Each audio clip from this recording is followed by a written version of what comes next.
صدق الله مولانا العظيم. إن الله وملائكته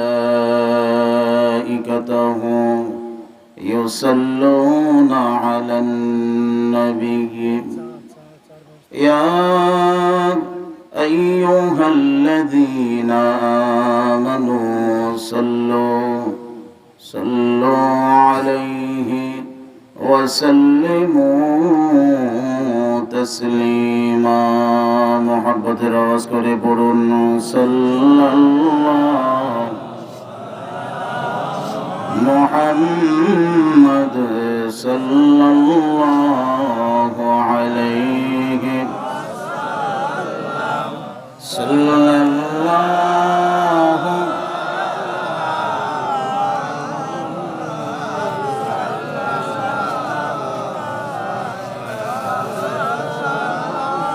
ओह नबियों में रहमत लक़ब पाने वाला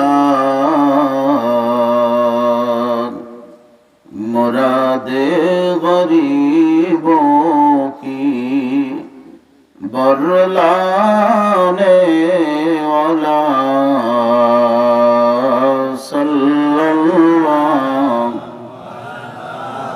मुहम्मद सल्लल्लाहु अलैहि सल्लल्लाहु अला मुहम्मद सल्लल्लाहु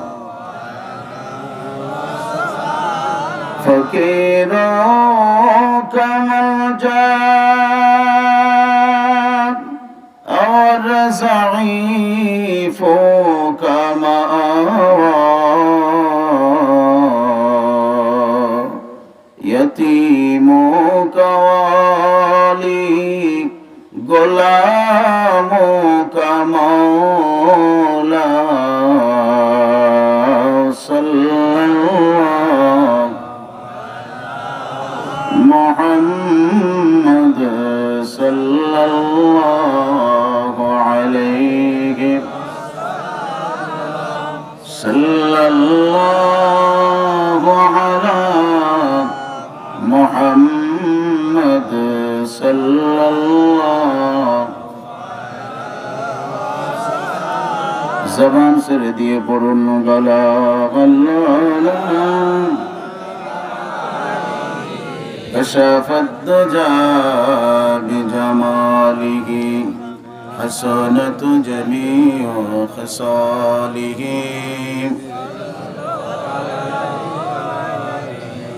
नहीं दूर हो मजबूर हो सैयद आलम, मैं दूर हो मजबूर हो सैयद आलम, दीदार दिखाते नहीं आवाज सुना दो बलागल्ला।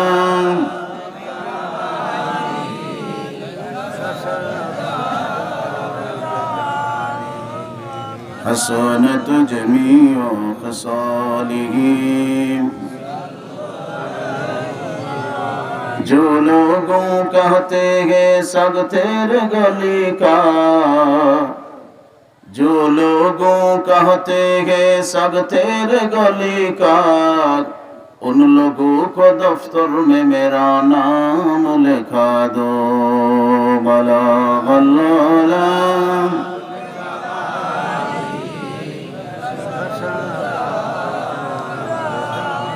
हसनत जमीउ खसालिह।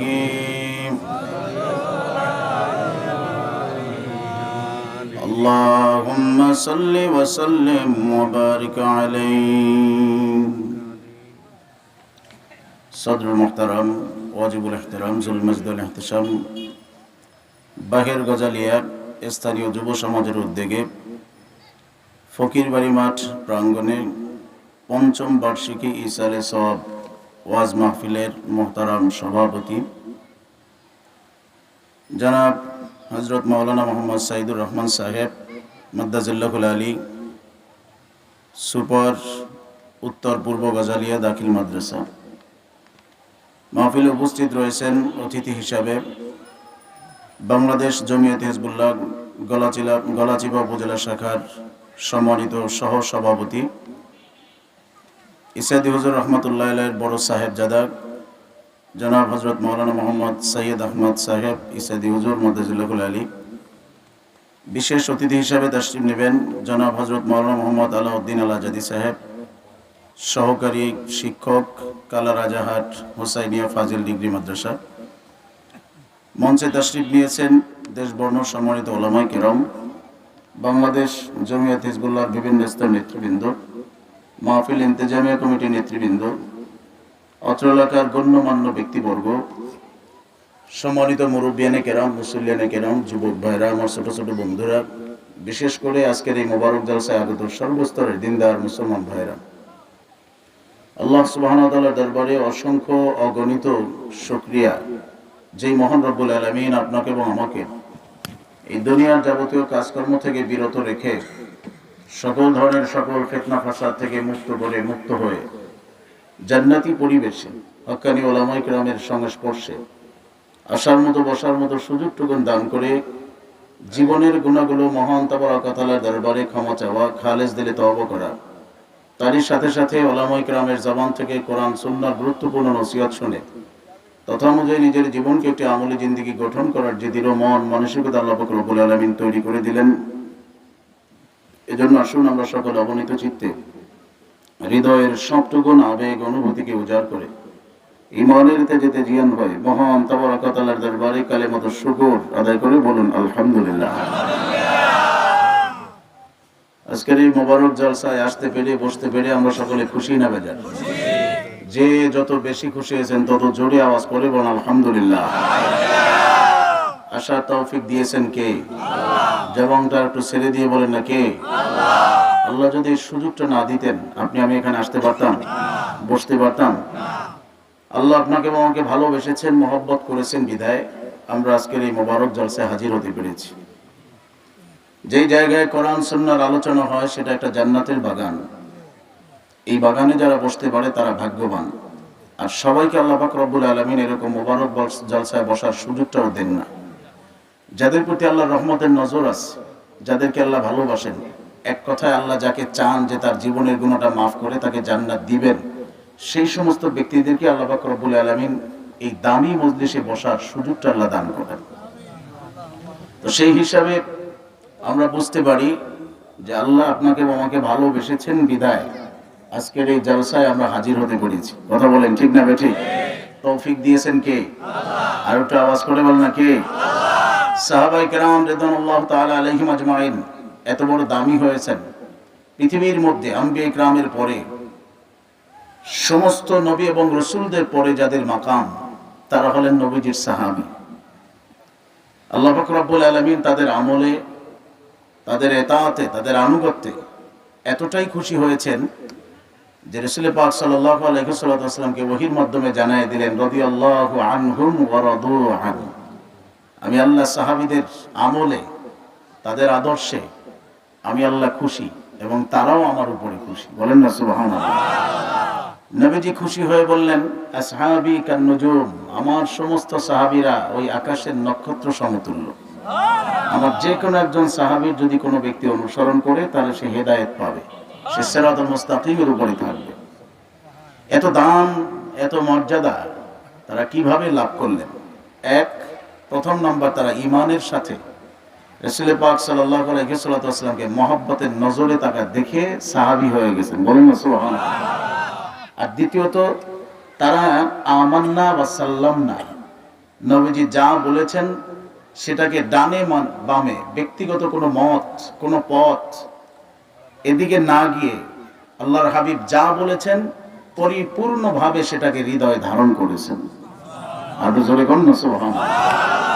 যে কারণে তারা দামি হয়ে গেলেন। এবং সাহাবায়ে কেরাম রাদিয়াল্লাহু তাআলা আলাইহিম আজমাইন তাদের সবচেয়ে বড় আদবটি যেটা ছিল, যখন তারা নবীজি সাল্লাল্লাহু আলাইহি ওয়াসাল্লামের মজলিসে বসতেন তখন তাদের ব্যক্তিগত যত চিন্তা আছে, পারিবারিক, সামাজিক, অর্থনৈতিক, রাষ্ট্রীয় সকল চিন্তা চেতনা বাদ দিয়ে আল্লাহর হাবিব সাল্লাল্লাহু আলাইহি ওয়াসাল্লামের দিকে চাতক পাখির মতো তারা তাকিয়ে থাকতেন। আর একটু জোরে কোন সুবহানাল্লাহ। এবং কখনো যদি আল্লাহর হাবিব তাদের দিকে কিংবা কোনো গোস্বার কথা বলতেন, তখন তাদের চোখগুলো অবনত হয়ে যেত, মাথা নিচের দিকে দিয়ে আল্লাহর হাবিবের মজলিসে তারা একেবারে পাখির মতো, কেমন যেন মৃত পাখি এরকম তারা বসে থাকতেন। এতটাই আদব তাদের ভিতরে ছিল। এবং হুজুর সাল্লাল্লাহু আলাইহি ওয়াসাল্লামের মজলিসে তারা বসলে আল্লাহর হাবিব সাল্লাল্লাহু আলাইহি ওয়াসাল্লাম যেটা বলতেছেন সেইটাই তারা শ্রবণ করতেন। ডানে বামে কি হচ্ছে না না হচ্ছে ওদিকে তো তাদের কোনো খেয়াল ছিল না। সেই সুবাদে আল্লাহর হাবিব সাল্লাল্লাহু আলাইহি ওয়াসাল্লাম ১৫০০ বছর আগে আমাদের থেকে বিদায় নিয়ে চলে গেছেন, কিন্তু নবীজির কিছু ওয়ারিস এই দুনিয়াতে রেখে গেছেন। আল উলামা ওয়ারাসাতুল আম্বিয়া, হক্কানি উলামায়ে কেরামগণ, যারা রাসূল পাক সাল্লাল্লাহু আলাইহি ওয়াসাল্লামের আদর্শে, সিরাতে, সুরাতে, লেবাসে, পোশাকে, তাকওয়ায়, পরহেজগারিতে সব দিক থেকে রাসূল পাকের আনুগত্যকে মেনে নিবে। একদিকে কোরআন সুন্নাহ, কোরআন হাদিস পড়বে, অপরদিকে সেই অনুযায়ী আমল করবে। এই ধরনের হক্কানি কিছু আলেম যারা রয়েছে তাদেরকে নবী সাল্লাল্লাহু আলাইহি ওয়াসাল্লাম এই দুনিয়ার ওয়ারিস হিসাবে রেখে গেছেন। ফলে তারা যখন কোনো মজলিসে বসে কোনো আলোচনা করে, সেই আলোচনাগুলো শোনা এই উম্মতের জন্য আল্লাহ পাক হাবিব সাল্লাল্লাহু আলাইহি ওয়াসাল্লাম লাজিম করে দিয়েছেন। বলেন না সুবহানাল্লাহ। ধৈর্যের সাথে শুনতে বলেছেন, আমলের খেয়ালে শুনতে বলেছেন। তাহলে নবীজি বলছেন এই ধরনের আমলের খেয়ালে মজলিসে বসে যদি শোনা যায়, তাহলে আল্লাহ পাক রব্বুল আলামিন সেই আলোচনার দ্বারা বান্দাকে হেদায়েত দিয়ে দিবেন। জোরে বলুন না সুবহানাল্লাহ। আজকে সমাজের বর্তমান অবস্থাটা এরকম যে মানুষ শুধু ভাইরাল হতে চায়। কি হতে চায়? সবাই বলেন না, কে কত বেশি পরিচিতি লাভ করতে পারে, আমলের চিন্তাবাদ, শুধু নিজের পরিচিতি, নিজের সুখ্যাতি কিভাবে অর্জন করা যায় এটা নিয়ে ব্যস্ত। কিন্তু আমল মানুষ আজকে ছেড়ে দিয়েছে। কি ভাই কথা বলে ঠিক না? ঠিক। ওয়াজ মাহফিল হয় কম না, অনেক হয়, কিন্তু ওয়াজ মাহফিল হলেও দেখা যায় মাহফিলে লোক আসে, প্রচুর পরিমাণে লোক আসে, শুনে ঠিক, কিন্তু হেদায়েত পায় না। কারণ উদ্দেশ্য হলো শোনা, উদ্দেশ্য হলো দেখা, কিন্তু আমলের খেয়ালে সে আসে নাই। কথা বলেন ঠিক না ভাই? ঠিক। যে কারণে সে মাহফিল থেকে সে ফায়দা পায় না। এ ধরনেরই একটা ঘটনা নবীজির যুগে ঘটে গেছে। যেরকম আপনারা জানেন পবিত্র কোরআনুল কারীমে ১১৪টি সূরা আছে। কতটি? সবাই বলেন না। ১১৪টি সূরা আছে। এই সূরা সমূহের মধ্যে একটা সূরা আছে সূরা জুমআ। নাম কি? সূরা জুমআ। এই সূরা জুমআর শেষ অংশে কথাটা বলা হয়েছে। وَإِذَا رَأَوْا تِجَارَةً أَوْ لَهْوًا انفَضُّوا إِلَيْهَا وَتَرَكُوكَ قَائِمًا قُلْ مَا عِندَ اللَّهِ خَيْرٌ مِنَ اللَّهْوِ وَمِنَ التِّجَارَةِ اللَّهُ خَيْرُ الرَّازِقِينَ। আওয়াজ করে বলেন না সুবহানাল্লাহ। এই আয়াতের আপনি যদি শানে নজুল দেখেন তাহলে দেখতে পাবেন তাফসীর গ্রন্থে এভাবে আসছে যে আমরা এখন জুমার নামাজ পড়ি। জুমার নামাজের নামাজ আগে না খুতবা আগে? কি কথা বলেন? খুতবা আগে না নামাজ আগে? খুতবা আগে। আর ঈদের নামাজে নামাজ আগে, খুতবা পরে। কথা বলে ঠিক না? ঠিক। আগে নামাজ পরে খুতবা, এটা হলো ঈদের নামাজে। আর জুমার নামাজে হলো আগে খুতবা পরে নামাজ। কিন্তু জুমার নামাজও ঠিক এই ঈদের নামাজের নিয়মটাই ছিল, আগে নামাজ পরে খুতবা। কিন্তু এই নিয়মটা চেঞ্জ হলো কেন? এর পিছনে একটা কারণ আছে না নাই? সবাই আওয়াজ করে বলেন। আছে। কারণটা কি ছিল? আরবদের তৎকালীন সময়ে তাদের খুব অভাব ছিল। এখন যেরকম বাজার রাস্তার মোড়ে মোড়ে পাওয়া যায়, দোকানপাট আছে, আপনি ইচ্ছা করলে 1 কিলোমিটারের ভিতর থেকে আপনি বাজার করে ফিরতে পারেন। কি কথা বলেন? তো তৎকালীন সময় এরকম বাজারঘাট ছিল না। দেখা যাইত 1 মাস পরে কিংবা 15 দিন পরে ব্যবসায়ীর একটা কাফেলা আসতো কোনো এক জায়গায়। তারা সেখানে এসে বাঁশি ফুঁক দিত, অথবা আপনার লোহা জাতীয় কোনো ধাতুর উপরে তারা আঘাত করত। এই আঘাত দ্বারা বুঝতে পারত যে ওখানে ব্যবসায়ী কাফেলা আসছে। তাদের প্রয়োজনীয় যা দরকার সেখান থেকে তারা 1 মাসের অথবা 15 দিন এটা সংগ্রহ করত। মানুষের ভিড় পড়ে যেত। যদি কেউ এই মালামাল সংগ্রহ করতে না পারতো, দেখা যাইতো যে ওই 15 দিন কিংবা 1 মাস তার বড় অভাবে চলে যেত, যেহেতু সব সময় এরকম বাজার ঘাট মিলে না। তো ঘটনাক্রমে একদিন আল্লাহর হাবিব সাল্লাল্লাহু আলাইহি ওয়াসাল্লাম জুমার নামাজ পড়াচ্ছিলেন। তো নামাজ শেষ হয়ে গেল, বাকি রইল কি? আপনারা কি শুনতেছেন না? জবাব দেবেন। নামাজ হয়ে গেছে, বাকি রইল কি? খুতবা। আল্লাহর হাবিব সাল্লাল্লাহু আলাইহি ওয়াসাল্লাম খুতবা দিতে দাঁড়ালেন। ঠিক সেই মুহূর্তেই মসজিদের থেকে একটু দূরে এরকম বাঁশির আওয়াজ অথবা এরকম লোহা ধাতীয় আওয়াজ শোনা গেল। মানুষ মনে করলো যে ব্যবসায়ী কাফেলা ছুটে আসছে। খুব দ্রুত গতিতে তারা মজলিস ত্যাগ করা শুরু করলো। নবী পাক সাল্লাল্লাহু আলাইহি ওয়াসাল্লাম দাঁড়িয়ে রয়েছেন মেম্বারে, খুতবা দিচ্ছেন, অনেকেই উঠে যাচ্ছে।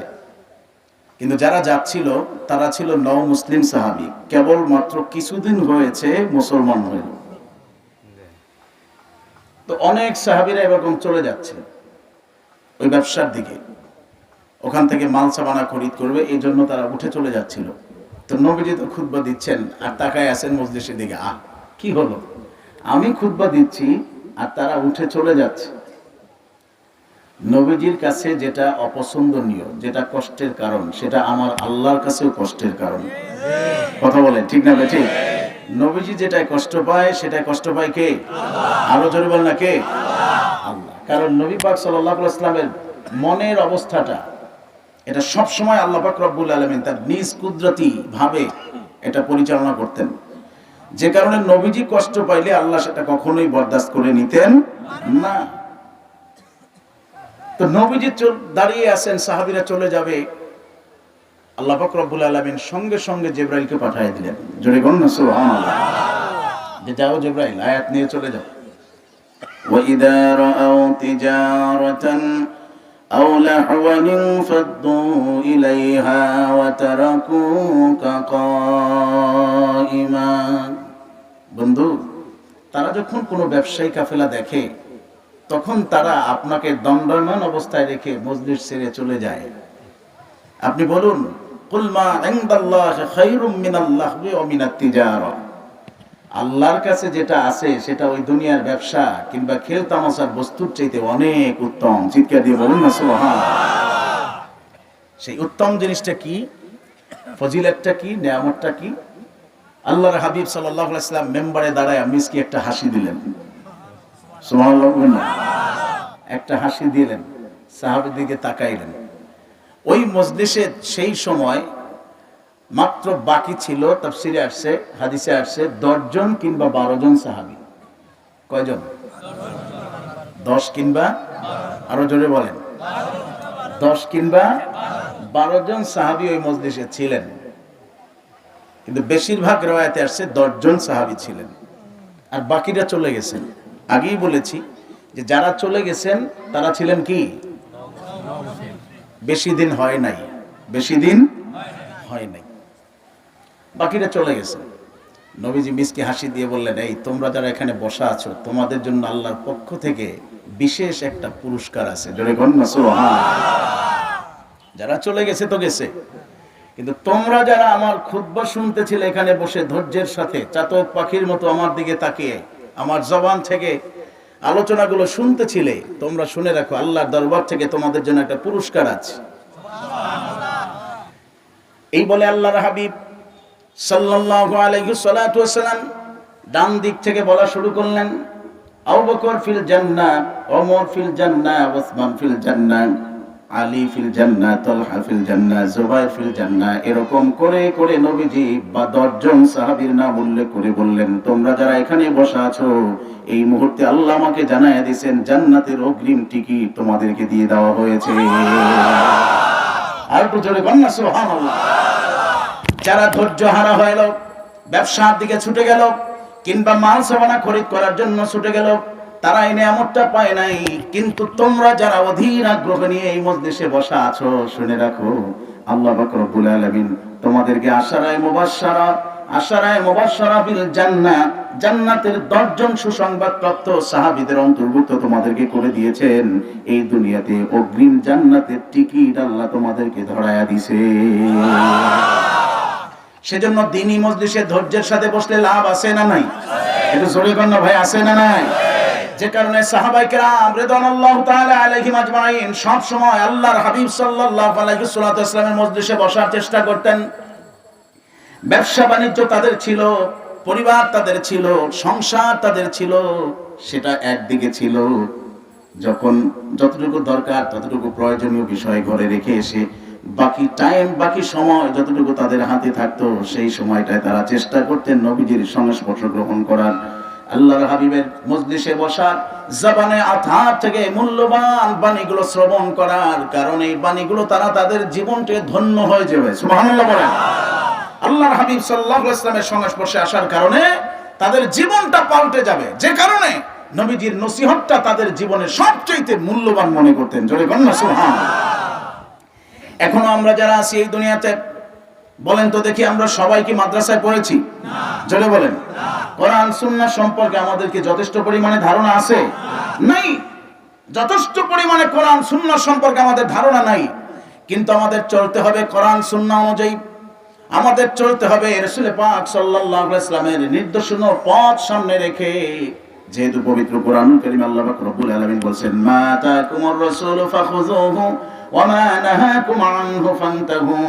রাসূল তোমাদের মাঝে যা কিছু নিয়ে এসেছেন সেটা গ্রহণ করো, আর যা কিছু তিনি ছাড়তে বলেছেন সেটা বর্জন করো। এক কথায় তোমরা যদি রাসূলের আনুগত্যকে মেনে নিতে পারো, তোমরা যদি রাসূলের আদর্শকে মেনে নিতে পারো, তাহলে আমি আল্লাহ পাক রব্বুল আলামিনের আনুগত্য করা হবে। সুবহানাল্লাহ বলেন। মাইয়ুতি'র রাসূলা ফাকাদ আতা আল্লাহ। আল্লাহ বলেন যে রাসূলের আনুগত্য করলো সে কেমন যেন আমি আল্লাহরই আনুগত্য করলো। মাইকটা ভলিউমটা একটু কমাই দেন, কোন আমাদের আল্লাহ বললেন যে রাসূলের আনুগত্যকে মানলো সে আমি আল্লাহরই আনুগত্য মানলো। সুবহানাল্লাহ বলেন। সেজন্য আল্লাহর হাবিব সাল্লাল্লাহু আলাইহি ওয়াসাল্লামের আনুগত্য মানাটা হলো উম্মতের জন্য ফরজ। কথা বলেন ঠিক না ঠিক? নবীজির আনুগত্যকে মানা, নবীজির আদর্শকে গ্রহণ করা, এটা উম্মতের জন্য ফরজ। যে কারণে নবী পাক সাল্লাল্লাহু আলাইহি ওয়াসাল্লামের আনুগত্য করতে হলে সে সম্পর্কে জানার দরকার আছে না নাই? জোরে বলেন, আছে না নাই? আছে। আগে জানতে হবে, পরে মানতে হবে। না জানলে আমি মানবো কি? না জানলে আমি মানবো কি? সাহাবায়ে কেরাম রাদিয়াল্লাহু আলাইহিম আজমাইনের তাদেরও এই নিয়মটা ছিল। কোনো কিছু আমল করতে চাইলে, মন চাইলেই নবীজির কাছে যাইতেন, ইয়া রাসূলুল্লাহ, ইয়া হাবিবাল্লাহ, আমি এই আমলটা করতে চাই, কিংবা আমি এই দিকে অগ্রসর হতে চাই, আমার এই অভাবটা আছে, বলেন আমি কোন আমলের মাধ্যমে এই অভাবটাকে মোচন করতে পারি। আল্লাহর হাবিব সাল্লাল্লাহু আলাইহি ওয়াসাল্লাম সাহাবীকে পরামর্শ দিতেন, আর সেই সাহাবী রাসূল পাক সাল্লাল্লাহু আলাইহি ওয়াসাল্লামের পরামর্শ নিয়ে সেই অনুযায়ী আমল করে ধন্য হয়ে জান্নাতি মানুষ হয়ে দুনিয়া থেকে বিদায় নিতেন। আরো জোরে বলুন না সুবহানাল্লাহ। যেমন একখানা হাদিসের ভিতরে আসছে, আন খালিদ ইবনে ওয়ালিদ রাদিয়াল্লাহু তাআলা আনহু قال جاء ربي الى رسول الله صلى الله عليه وسلم فقال يا رسول الله جئت اسالك عما ينبغي في الدنيا والاخره। খালিদ ইবনে ওয়ালিদ রাদিয়াল্লাহু তাআলা থেকে একটা হাদিস আছে, সেই হাদিসের ভিতরে বলা হয়েছে যে একজন গ্রাম্য সাহাবী নবীজি সাল্লাল্লাহু আলাইহি ওয়াসাল্লামের কাছে আসলেন। একজন গ্রাম্য সাহাবী যে অনেক দূরে থাকতেন, দেখা যায় তো 50 কিলো 100 কিলো দূরে, সেই সাহাবীর পক্ষে দৈনিক নবীজির মজলিসে আসা সম্ভব হইতো না। কথা বলেন ঠিক না ঠিক? দৈনিক আসা সম্ভব হতো না। মাসে একবার কিংবা 15 দিন অন্তর একবার, কিংবা তার চাইতেও কম বেশি সময়ে তিনি নবীজির দরবারে আসতেন আমলের সন্ধান নিয়ে আবার চলে যেতেন। তো ওই সাহাবী গ্রাম থেকে আসলেন নবীজির কাছে, এসে বললেন, ইয়া রাসূলুল্লাহ, ইয়া হাবিবাল্লাহ, আমি আপনার কাছে এসেছি, আমার নিজের থেকে কিছু প্রশ্ন করব যেগুলো আমার দুনিয়া এবং আখিরাতের উপকার হবে বলে আমি আশা করি। আল্লাহর হাবিব বললেন, কি এমন প্রশ্ন করতে চাও বলো, কি জানতে চাও বলো, তুমি কি বলবে? সাহাবী বললেন, উরিদু আন আকুনা আকরামান নাস। প্রথম নম্বর হলো, ইয়া রাসূলুল্লাহ, ইয়া হাবিবাল্লাহ, আমি চাই মানুষের কাছে সম্মানী একজন ব্যক্তি হতে, মানুষ আমাকে সম্মান করবে, ইজ্জত দিবে। এখানে আমরা যারা বসা আছি প্রত্যেকেই তো চাই মানুষ আমাকে ইজ্জত করুক। কথা বলেন ঠিক না ভাই ঠিক? এই আশা সবার আছে না? আমি যেখানে যাই মানুষ যেন আমাকে সম্মান করে, একটা সালাম দেয়, একটু বসতে দেয়, আমাকে একটু মেহমানদারি করায়, এই আশাটা প্রত্যেক মানুষেরই কিন্তু আছে। তো সাহাবী বললেন, হুজুর, ইয়া রাসূলুল্লাহ, হাবিবাল্লাহ, উরিদু আন আকুনা আকরামান নাস, আমি চাই মানুষের কাছে সম্মানিত একজন ব্যক্তি হতে। আমি মানুষের কাছে সম্মানিত কিভাবে হব এর একটা আমল আপনি আমাকে বলে দেন। সেই আমলটা যদি আপনার বলেন, তাহলে আমি আমার জীবন দিয়ে হলো সেই আমলটাকে আমি আমার পক্ষে ধারণ করার চেষ্টা করব। আল্লাহর হাবিব বললেন, শোনো তাহলে, মানুষ তোমাকে সম্মান করবে এরকম একটা আমল হলো লা তাশকু মিন আমরিকা শাইআন ইলাল খালক।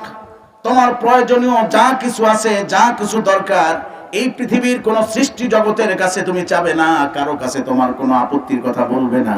তোমার যা কিছু দরকার সবকিছু বলবে একমাত্র কার কাছে?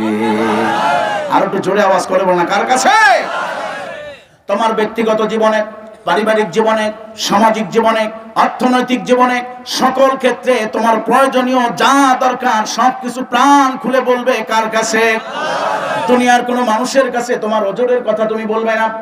তোমার যদি অর্থের প্রয়োজন হয়, তুমি যদি কাঙাল হও, তুমি যদি ভিখারি হও, কিংবা তুমি যদি কোনো মহামারীর ভিতরে পড়ে যাও, কোনো অভাবের ভিতরে পড়ে যাও, অথবা সাংসারিক কোনো ঝামেলার ভিতরে তুমি জড়িত হয়ে যাও, অথবা রাষ্ট্রীয় কোনো ক্ষেত্রে তুমি জড়িয়ে পড়ো, এই ধরনের বিপদ থেকে বাঁচার জন্য তুমি একমাত্র আল্লাহর কাছে সাহায্য চাবে, পৃথিবীর কোনো মানুষের কাছে চাবে না।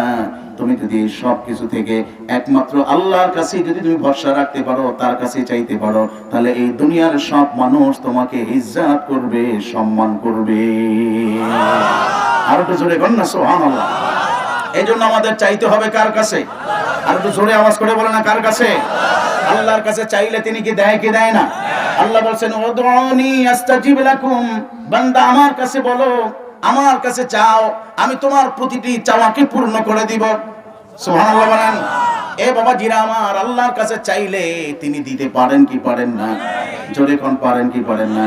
কারণ এই দুনিয়ার মানুষ তার অভাব আছে বিধায় সে ঘুরায়, ওয়াদা ভঙ্গ করে। কথা বলেন ঠিক না ঠিক? কিন্তু যার কোনো অভাব নাই, তার কাছে চাইলেই মুহূর্তের ভিতরে পাওয়া যায়, সেখানে কোনো অজুহাত আসে না। কথা বলেন ঠিক না ঠিক? আমার আল্লাহর কাছে কোনো কিছুর অভাব কি আছে? আর জোরে বলেন, অভাব আছে? তার কাছে সব কিছুই আছে, তার কাছে সব ভান্ডার। অতএব সেই ভান্ডার থেকে নিতে হলে তার কাছে কায়নাবকে চাইতে হবে, চাইলেই পাওয়া যাবে। সুবহানাল্লাহ বলেন। এই দুনিয়ার কোনো মানুষ আপনার আমার অভাব দূর করতে পারবে না, কিন্তু একজনে পারবে, তিনি কে? আরো জোরে বল না, তিনি কে? এ বাবাজিরা আমার, আপনারা বাদশাহ হারুনুর রশিদের নাম শুনেছেন। বাদশাহ হারুনুর রশিদ একজন নেককার বাদশাহ ছিলেন, বুজুর্গ বাদশাহ ছিলেন। ওনার একটা সিফাত ছিল, গুণ ছিল, রাতের আধারে কিংবা দিনে মানুষের মধ্যে বেরিয়ে পড়তেন, ছদ্মবেশে বের হতেন ঘোমটা দিয়ে, কেউ যেন ওনাকে চিনতে না পারে। তার রাজ্যের প্রজাদের অবস্থা জানার জন্য তিনি এভাবে ঘুরতেন রাতে কিংবা দিনে। একবার চিন্তা করলেন, বেশিরভাগ সময়টাই তো আমি শহরের অলিতে গলিতে দেই, আজকে একটু গ্রামে ঘুরে আসি, গ্রামের মানুষের অবস্থাটা জেনে আসি। ছদ্মবেশে ঘোমটা পরে বের হলেন বাদশাহ হারুনুর রশিদ। ঘুরতে ঘুরতে অনেক দূর পর্যন্ত একেবারে গ্রামের গঞ্জের ভিতরে চলে গেলেন। মাঠের ভিতরে যায় দেখে একজন কৃষক কাজ করতেছে, যেই হাল চাষ করতেছে, তার চাষ করার জন্য যেই দুইটা গরু অথবা গাধা আছে তা অনেক দুর্বল, নিজেও খুব দুর্বল, শরীরটা কঙ্কালের মতো হয়ে গেছে, পোশাকটা কেমন যেন ছিঁড়া ময়লা যুক্ত। বাদশাহ হারুনুর রশিদ সেখানে দাঁড়ালেন, ওনাকে ডাকলেন, কাছে এসে বললেন, এ ভাই, তুমি তো এই রাজ্যেরই মানুষ, তোমার রাজ্যে একজন বাদশাহ আছে জানো কি? বলে, হ্যাঁ জানি। তার নাম কি? বাদশাহ হারুনুর রশিদ। কেমন সে? অনেক ভালো মানুষ। তুমি কি তাকে কখনো দেখেছো? না, যাওয়া হয় নাই, কর্মব্যস্ততার কারণে যাই নাই, তবে তিনি অনেক ভালো মানুষ, এটা আমি জানি, এবং আমাদের সমাজে এটা প্রচারও আছে। সুবহানাল্লাহ বলেন।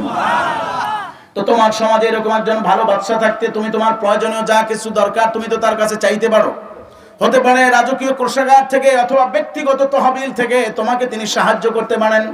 তুমি যাও না, একটু সময় নিয়ে রাজদরবারে যাও, তার কাছে গিয়ে তোমার প্রয়োজনীয় কথা তুমি বলো। উনি চিন্তা করলেন, আমাকে এত সুন্দর একটা পরামর্শ যেহেতু দিয়েছে, আমাকে যাওয়া দরকার।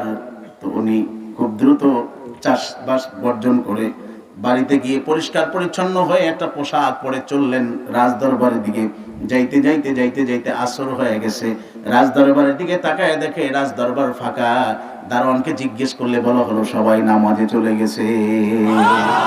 আরো জোরে আওয়াজ করে বলেন না সুবহানাল্লাহ। নামাজ শেষ হয়ে গেল, মসজিদ থেকে দলে দলে লোক বের হওয়া শুরু করলো। কেবলমাত্র একজন ব্যক্তি মসজিদে এসে বসে আছেন। কিছুক্ষণ পরে তিনি সেজদায় চলে গেছেন। সুবহানাল্লাহ বলেন। সেজদায় যায় শুধুমাত্র কান্না আর কান্না। কিছুক্ষণ পরে কান্না যখন একটু কন্ট্রোলে আসলো, তখন শুধু বলতে শুরু করলো, রব্বি আমার এটা প্রয়োজন, আমার এটা দরকার, আমার এই জিনিসটার অভাব, আমার অভাবটা তুমি মোচন করে দাও। এভাবে বলতেছে আর বলতেছে অনেকক্ষণ পর্যন্ত। সেজদা থেকে যখন উঠলেন, উঠে ঘুরে যখন মসজিদ থেকে বের হতে লাগলেন, দেখলেন সেই বেচারা মসজিদ গেটে দাঁড়ায় আছে। সুবহানাল্লাহ বলেন। দেখে চিনে ফেললেন। আর ওই কৃষক বেচারাও চেহারার দিকে যখন তাকাইছে, সামান্য একটু দেখেই বুঝতে পেরেছে যে এই লোকটি তো মনে হয় সেই লোকটি হবে যে আমাকে বাদশার সন্ধান দিয়েছে।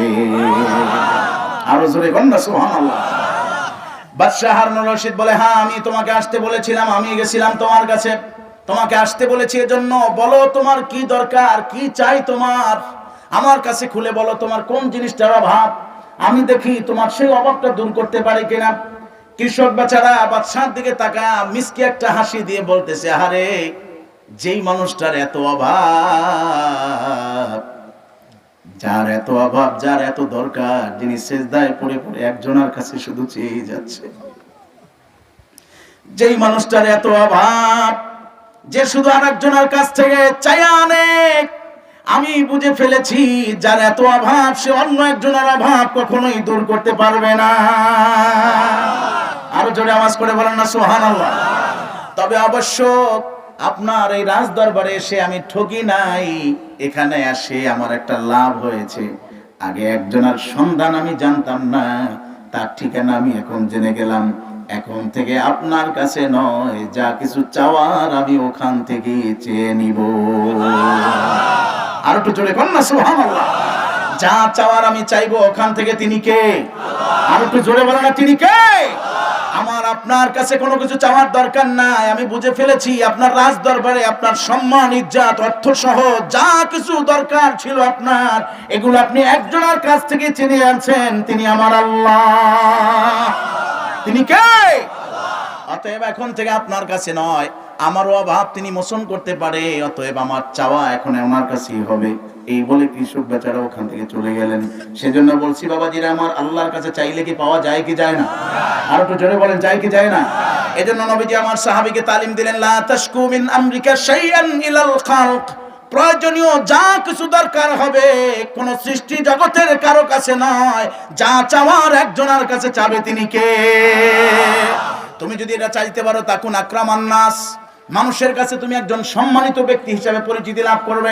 সুবহানাল্লাহ বলেন। সাহাবী বললেন, ইয়া রাসূলুল্লাহ, ইয়া হাবিবাল্লাহ, উরিদু আইয়ুসা আলা রিজকি, আমি চাই আমার রব যেন আমার রিজিকটাকে বৃদ্ধি করে দেয়, রিজিকের ভিতরে যেন তিনি বরকত দান করে। আমি চাই আল্লাহ যেন আমার রিজিকের ভিতরে বরকত দান করে। অতএব কোন আমল করলে, কিভাবে চললে আল্লাহ আমার রিজিকের ভিতরে বরকত দিবেন, আপনি সেই আমলটার সন্ধান আমাকে দিয়ে দেন। আমরাও তো চাই আমার রিজিকের ভিতরে আল্লাহ বরকত দেখ। কি কথা বলেন? কে কে চায়? কে কে চায়? নারায়ে তাকবীর। আমরা চাই কি চাই না? আমার রিজিকের ভিতরে আল্লাহ বরকত দেখ, এটা আমরা চাই কি চাই না? সাহাবী বললেন, হুজুর আমি চাই আল্লাহ আমার রিজিকে বরকত দান করুক। অতএব কোন আমল করলে আল্লাহ আমার রিজিকে বরকত দিবেন, সেই আমলের সন্ধানটা আমাকে বলে দেন। নবীজি সাহাবীকে বললেন, আদিমা আলাত তাহারা, সব সময় তুমি পবিত্র অবস্থায় থাকবে। সুবহানাল্লাহ বলেন। কি অবস্থায়? আরো জোরে বলেন না, কি অবস্থায়? আদিমা আলাত তাহারা, সব সময় তুমি পবিত্র অবস্থায় থাকবে। সব সময় যদি তুমি পবিত্র অবস্থায় থাকতে পারো, মহান রব তোমার রিজিকের ভিতরে বরকত দিয়ে দিবে। এজন্য বাবাজিরা, আমার পবিত্র অবস্থায় থাকাটা এটা ভালো, কারণ ইন্নাল্লাহা ইউহিব্বুত তাওয়াবিন ওয়া ইউহিব্বুল মুতাতাহহিরিন। আমার আল্লাহ তওবাকারীকে যেমন ভালোবাসেন, ঠিক পবিত্রতা অর্জনকারীকেও বেশি ভালোবাসেন। সুবহানাল্লাহ বলেন। যারা সব সময় পবিত্র অবস্থায় থাকে, দেহের পবিত্রতা, অঙ্গ প্রত্যঙ্গের পবিত্রতা, পোশাকের পবিত্রতা, আত্মার পবিত্রতা যারা অর্জন করে, যেমন ফরজ গোসল দরকার হয়েছে, গোসল সেরে নিয়েছে, হয়তো সে আসগর কিংবা আকবর হয়েছে, সঙ্গে সঙ্গে ওযু করে নিয়েছে। এরপরে পোশাক যদি নাপাক থাকে, পোশাকটাকে ধুয়ে পবিত্র করে নিয়েছে, নাপাক পোশাক পরে থাকে নাই। সুবহানাল্লাহ বলেন। কারণ যেখানে পবিত্রতা আছে সেখানে পবিত্রতার একটা সুঘ্রাণ আসে, আর সেই পবিত্রতার সুঘ্রাণ যেখানে আছে সেখানে আল্লাহর রহমতের ফেরেশতা চলে আসে। দুর্গন্ধময় জায়গায় আল্লাহর রহমতের ফেরেশতারা কখনোই আসে? আরো জোরে বলেন, আসে? আপনি যদি পবিত্র অবস্থায় থাকেন, আপনার সাথে সব সময় আল্লাহর রহমতের ফেরেশতা থাকবে, ফলে দুনিয়ার কোনো বিপদ আপদ আপনাকে স্পর্শ করতে পারবে না। কারণ আল্লাহ পাক রব্বুল আলামিন ওই ফেরেশতাদেরকে আপনার প্রহরী হিসেবে পাঠিয়ে দিয়েছে, তারা সার্বক্ষণিকভাবে দারোয়ানের মতো আপনার সাথেই থাকবে। আরো জোরে কন্যা সুবহানাল্লাহ। সেজন্য পবিত্রতা অর্জন করার দরকার আছে না নাই? আরো জোরে বলা আছে না নাই? একটা পোশাক আমি পরেছি, ওই পোশাকটা যদি নাপাক হয়ে যায়, সঙ্গে সঙ্গে পোশাকটাকে চেঞ্জ করে ধুয়ে পবিত্র একটা পোশাক পরিধান করে নিতে হবে। প্রত্যেকটা জিনিসের পবিত্রতার দুইটা দিক আছে। কয়টা দিক? আর একটু জোরে কন্যা ভাই। দুইটা দিক আছে, একটা বাহ্যিক পবিত্রতা আর একটা অভ্যন্তরীণ পবিত্রতা। বাহ্যিক পবিত্রতা, পোশাকে যদি কোনো নাপাক লাগে, সঙ্গে সঙ্গে পোশাকটা ধুয়ে ফেললে পোশাকটা পবিত্র হয়ে যাবে। আর এটার অভ্যন্তরীণ পবিত্রতা হলো এই পোশাকটা, যেমন হাদিস শরীফে নবীজি বলছেন, কোন ব্যক্তি 1000 টাকা দিয়ে একটা পোশাক খরিদ করলো, ওই 1000 টাকার ভিতরে 999 টাকা তার হালাল, 1 টাকা তার হারাম ছিল, মিলে 1000 টাকা হয়েছে। ওই হারাম টাকা 1 টাকা ঢোকার বিনিময়ে তার পুরো পোশাকটা হারাম হয়ে গেছে। ওই পোশাকটা যত সাবান, সোডা, ব্লিচিং পাউডার দিয়ে ধোয় না কেন, কোনো ক্রমেই পোশাকটাকে পবিত্র করা সম্ভব নয়। ফলে ওই পবিত্রতা অর্জনকারীর মধ্যে সে গণ্য হবে না, তার পোশাকটা আসলি নাপাক হিসাবেই গণ্য থাকবে। ফলে ওই পোশাক পরে নামাজ পড়লে, সেজদা করলে, একটা রুকু সেজদাও মহান রবের দরবারে কবুল হবে না। জোরে বলেন নাউজুবিল্লাহ। আরো জোরে বলেন না নাউজুবিল্লাহ। এজন্য বাবাজিরা, আমার পোশাক খরিদ করতে হলে কি টাকা দিয়ে কিনতে হবে? একটু জোরে কর না ভাই। কোন টাকা? আরো জোরে বলেন। হালাল টাকা দিয়ে আপনার পোশাকটা খরিদ করতে হবে। যদি হালাল টাকার পোশাক হয়, পোশাকটা পুরাতন হয়ে গেল, ছিঁড়ে গেল, সেই পোশাকটা পবিত্রই থাকবে। ওটা পরে একটা সেজদা দিলে মহান রবের দরবারে কবুল হয়ে যাবে। আরো জোরে কর না সুবহানাল্লাহ। এই বাবাজিরা আমার, ঠিক তদ্রুপ ভাবে অভ্যন্তরীণ পবিত্রতা, দেহের পবিত্রতাও আছে। দেহের পবিত্রতার মধ্যে একটা হলো, এই দেহটাকে পবিত্র রাখতে হলে সবচাইতে দেহের যে রাজধানী যেটা আছে, রাজধানী সেটা হলো বান্দার কলব। কি বলেন? আরো জোরে বল না। কি? দেহের রাজধানী হলো কলব। নবীজি আমার বলছেন, আলা ওয়া ইন্না ফিল জাসাদি লামুদগাতান ইদা সালুহাত সালুহাল জাসাদু কুল্লুহু ওয়া ইদা ফাসাদাত ফাসাদাল জাসাদু কুল্লুহু আলা ওয়া হিয়াল কলব। মানুষের 3.5 হাত দেহের ভিতরে এক টুকরা গোশত থাকে। যদি ওই গোশত টুকরা ভালো হয়, পুরো মানুষের দেহটা ভালো। আর ওই গোশত টুকরো যদি খারাপ হয়ে যায়, পুরো মানুষের দেহটাই খারাপ। নবীজি বললেন, আলা ওয়া হিয়াল কলব, সাবধান, সেই গোশত টুকরার নাম হলো মানুষের অন্তর, মানুষের কলব। সুবহানাল্লাহ বলেন। অতএব এই কলব যদি ভালো থাকে, পুরো মানুষের দেহটা ভালো থাকে, দেহটা ভালো থাকে। কথা বলেন ঠিক না ভাই? ঠিক। কলবটা খারাপ হয়ে গেলে দেহটা খারাপ। এই জন্য কলবের পবিত্রতা দরকার আছে না নাই? এই জন্য আল্লাহ বলছেন, কদ আফলাহা মান যাক্কাহা, ওই ব্যক্তি সফল হলো যে তার আত্মার পবিত্রতা অর্জন করলো। আত্মার পবিত্রতা কি? কলব থেকে হিংসা, হাসাদ, দেমাগ, পরনিন্দা, চর্চা, সকল ধরনের খারাপি থেকে কলবটাকে ধুয়ে মুছে পরিষ্কার করে নেওয়া, এটার নাম হলো আত্মার পবিত্রতা। কথা বলেন ঠিক না বেঠি? এই কলবটাকে যাবতীয় রাজায়েলগুলো, যাবতীয় মন্দগুলো দূর করে ফাজাইলের মাধ্যমে, সমস্ত ভালো জিনিসের মাধ্যমে কলবটাকে যখন আপনি পরিপূর্ণ করবেন, তখন কলবটা পরিষ্কার হয়ে যাবে। কলবটা পবিত্র হয়ে গেলে দেহটা পবিত্র হয়ে যাবে। আর নাম্বার 2, দেহের পবিত্রতার আর একটা দিক হলো হালাল খাবার। কি খাবার? একটু জোরে কর। হালাল খাবারের মাধ্যমে দেহের পবিত্রতা অর্জন হয়। বর্তমান সময়ে হালাল খাবারের খুব অভাব আছে না নাই? একটু জোরে কর না ভাই, আছে না নাই? মানুষ এখন হারামের দিকে বেশি ছুটে পড়েছে, বেশি ঝুঁকে পড়েছে। ঠিক না ভাই? ঠিক। একটু জোরে কর না। হারামের দিকে বেশি ঝুঁকে পড়েছে। হারাম, শুধু হারামের দিকে যায়। ব্যাংক বলেন, এনজিও বলেন, এরপরে আপনার সুদি কারবার বলেন, এই দেশে আছে? এই জোরে কর না। আছে না নাই? সুদি কারবার বিশেষ করে যারা করে, এই সমাজের বুকে সবচেয়ে বেশি ঘৃণিত লোক হলো তারা যারা সুদের ব্যবসা করে। কিসের ব্যবসা? আপনারা কি ভয় পাচ্ছেন নাকি? একটু জোরে কর না। কিসের? সুদের ব্যবসা যারা করে, এই সমাজের বুকে সবচাইতে তারা ঘৃণিত। শুধু মানুষের কাছে নয়, সৃষ্টি জগতের 18,000 মাখলুকাত যা কিছু আছে, একটা পিঁপড়া থেকে শুরু করে পায়খানার যে কীটগুলো, বাথরুমের যে কীট, এইগুলো তাদেরকে ঘৃণা করে। নাউজুবিল্লাহ বলেন। আরো জোরে বলেন না নাউজুবিল্লাহ। সুদখোরদের কোনো ইবাদত আল্লাহর দরবারে কবুল হয় না।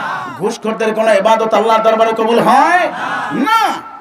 এজন্য আল্লাহ পাক রব্বুল আলামিন বলেন, আহাল্লাল্লাহুল বাই'a ওয়া হাররামার রিবা, আমি আল্লাহ বেচা কিনাকে হালাল করে দিয়েছি, সুদকে চিরদিনের জন্য হারাম করে দিয়েছি। অতএব সুদের ধারে কাছেও যাইও না, ওটা অপবিত্র।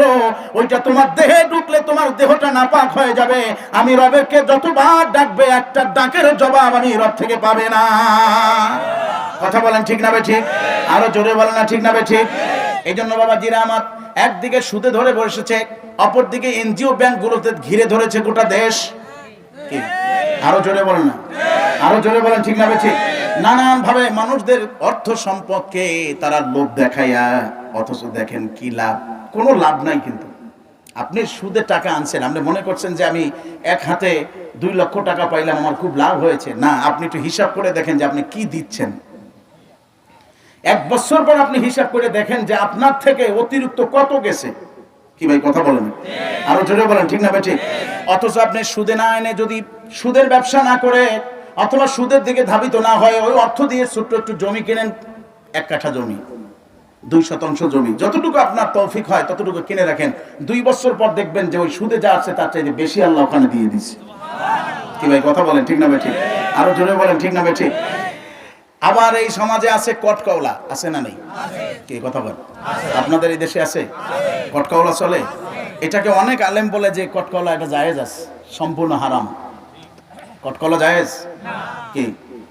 আপনি কটকওয়ালা জাগান নিলেন, 5 বছর আপনার কাছে জমিটা রইলো বা আপনি দিলেন, 5 বছর পরে মূল টাকা তাকে ফিরিয়ে দিলেন, আর এই 5 বছর তাকে খাওয়াইলেন কি? বলেন কি খাওয়াইছেন আপনি? আপনার মনে করতে পারেন যে জেন্স ভিন্ন, সব জায়গায় জেন্স হিসাব করলে কাজ হবে না। এখানে হক্কানি ওলামায়ে কেরাম অনেকেই রয়েছেন। 5টা বছর পর্যন্ত আপনি তাকে জমিটা খাওয়াইলেন, এরপরে আপনার তার আসল টাকা তাকে ফিরিয়ে দিলেন, কিসের বিনিময়ে আপনি তাকে খাওয়াইলেন বলেন? সে তো আমার সেরকম কোনো আত্মীয় হয় না। কি কথা বলেন ঠিক না ঠিক? মূল টাকা ফিরিয়ে দিলেন। এই জন্য কটকওয়ালা এটা জায়েজ কি? জোরে বলেন জায়েজ আছে? তবে হ্যাঁ, যদি আপনি অভাবে পড়েন, আপনার টাকার প্রয়োজন হয়, জমিটা আপনার বন্ধক রাখা দরকার, আপনি তার সাথে একটা শর্ত করে নেবেন যে আমি তোমার থেকে 3 লক্ষ টাকা নিলাম, প্রতি বছরে নির্দিষ্ট একটা টাকা, 5,000 হোক 10,000 হোক, এটা ঘাটতি নিতে হবে, 2,000 টাকা ঘাটতি নিতে হবে। যদি সে রাজি থাকে তার থেকে নেবেন, এটা সুদ হবে না, এটা নাজায়েজ হবে না। কিন্তু আপনি সম্পূর্ণভাবে তাকে জমিটা 5 বছর খাওয়াইয়া মূল টাকা ফিরিয়ে দিলেন, এইভাবে গেলে সেটা সম্পূর্ণভাবে হারাম হবে। কথা বলেন ঠিক না ঠিক? সেটা নাজায়েজ। এখন আসেন, হারাম খাইলে কি হয়? হারাম খাইলে কি হবে? এ বাবাজিরা আমার, প্রথম নাম্বার হলো, আমরা খাবার গ্রহণ করলে, খাবার খাই, রুজি খাই, ভাত খাই, আটা খাই, রুটি খাই, সবজি খাই। কথা বলেন ঠিক না ঠিক? এগুলো আমরা খাই কি খাই না? এগুলো আমরা খেয়ে থাকি, এগুলো আমরা গ্রহণ করি, খাই। খাওয়ার পরে আমার দেহে শক্তি হয়। শক্তিটা আসে কি থেকে? দেহে যদি রক্ত থাকে তাহলে শক্তি হয়। কি কথা বলেন? রক্ত হইলে কি হয়? জোরে বল না। রক্ত হইলে শক্তি হয়। তাই রক্ত, এই যে রক্তটা তৈরি হয়েছে কি থেকে? ওই যে আমি সবজি খেয়েছি ওইটা থেকে, ভাত খেয়েছি সেখান থেকে, গোশত খেয়েছি সেখান থেকে, আমি যত রুজি খাইলাম ফল ফ্রুট থেকে শুরু করে, এর থেকে আমার দেহে রক্ত হয়েছে। এই রক্ত হওয়ার কারণে দেহটা মোটা তাজা হয়েছে। রক্ত হওয়ার কারণে দেহের কোষগুলো বৃদ্ধি পেয়েছে, হাড়টির ভিতরে মগজগুলো বৃদ্ধি পেয়েছে। এখন আমি শক্তিশালী মহা একজন পুরুষ হয়েছে। কথা বলেন ঠিক না ঠিক? ওই খাবারটা যদি আমার হালাল হয়, দেহের প্রতিটা রক্তবিন্দু থেকে গোশতের কোষ পর্যন্ত আমার হালাল, আর সেটা যদি আমি ঘুষের টাকায়, সুদের টাকায়, পরের হক নষ্ট করায়, এতিমের সম্পদ নষ্ট করায়, জনগণের সম্পদ কেড়ে নিয়ে, মানুষকে ধোঁকা দিয়া, চুরি করে, ডাকাতি করে, আমি যদি সেখান থেকে অর্থ উপার্জন করে তার দ্বারা আমি যদি রুজি গ্রহণ করি, সেই রুজির মাধ্যমে আমার দেহে যত রক্তের ফোঁটা বিন্দু তৈরি হয়েছে, প্রতিটা রক্তের বিন্দু আমার হারাম হয়ে গেছে। কথা বলেন ঠিক না ঠিক? আমার দেহটা পরিপূর্ণ নাপাক হয়ে গেছে। এই নাপাকি দেহ নিয়ে রবের দরবারে দাঁড়ালে নামাজ হবে, রুকু হবে, সেজদা হবে, যত ডাক দেই না কেন একটা ডাক আমার রব কবুল করবে না। কি ভাই কথা বলেন ঠিক না ভাই ঠিক? এত মোনাজাত, এত দোয়া, এত প্রার্থনা, সেজদায় পড়ে পড়ে রাতের আধারে তাহাজ্জুদের নামাজে কত প্রার্থনাই না রবের দরবারে করি, কবুল হয় না কেন? কবুল হবে কেমনে? আমার দেহটাই তো নাপাক, আমার জবানটা নাপাক। যে কারণে নাপাকি দেহ নিয়ে, নাপাকি জবান নিয়ে যতই আল্লাহকে ডাকি না কেন কোনো কাজ হয় না। রব আমার কথা শোনে না, গোসায় তার কুদরতি চেহারা আমার থেকে ঘুরে নিছে। কি ভাই কথা বলেন? তার কুদরতি চেহারা আমার থেকে ঘুরে নিছে, ফলে তার রহমতের নজরটা আমার দিকে পড়ে নাই, যে কারণে আমার প্রার্থনা কবুল হয় না। কি ভাই কথা বলেন? ঠিক না বেঠিক? আরো জোরে বলেন, ঠিক না বেঠিক? এজন্য দেহের পবিত্রতার অর্জন আছে না নাই? আরো জোরে কন না। আছে। তাহলে দেহের পবিত্রতা হবে হালালে। কিসে? এটা সবাই বলে না। তাহলে হালাল উপার্জনের দরকার আছে না নাই? কথায় আছে হারামে আরাম নাই, হারামে কিন্তু হালালে বরকত আছে। এটা জোরে কন না। এই বিশ্বাস আছে কার কার? হাত তুলে দেখান। হালালে আরাম আছে না নাই? বরকত আছে না নাই?